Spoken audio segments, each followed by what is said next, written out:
Moses was a very young child when he was taken from the care of his mother to live in the royal courts of Egypt. Although raised a prince, he would never forget the family to which he was born. Moses was a Hebrew, the special people of God's promises. The faith of the Hebrews remained in Moses' heart even as he grew up surrounded with all the power, riches, and pleasures that Egypt had to offer. 40 years passed, and Moses grew from a boy into a man. But even though he was raised in the Egyptian way of trusting riches, horses, and chariots, God continued to draw Moses' thoughts away from Egypt and toward his fellow Hebrews. One day, he went out to see his people who were forced to work as slaves. The things he saw were terrible, including an Egyptian taskmaster beating a Hebrew slave.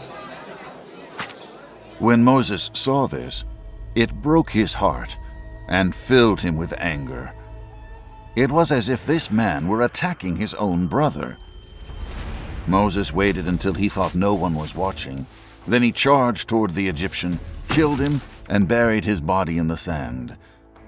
But as Moses would soon find out, someone had seen him, and word of his crime spread quickly. The next day, Moses went out to his people again, but this time he saw two Hebrews fighting with each other. In disbelief, he confronted them. "Men, you are brothers. Why do you hurt each other in this way?"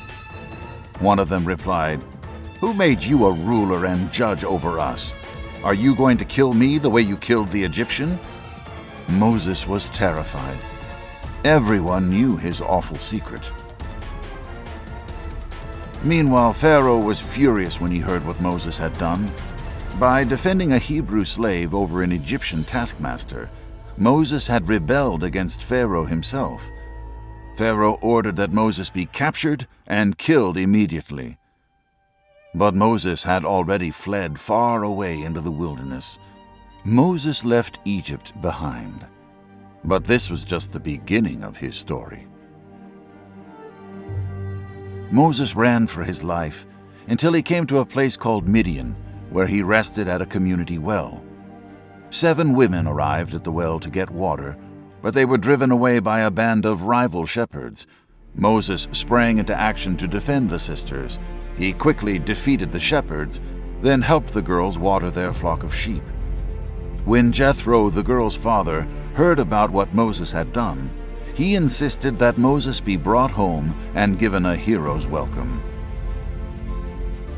Over the next 40 years, Moses would find a new home in the land of Midian and in the household of Jethro.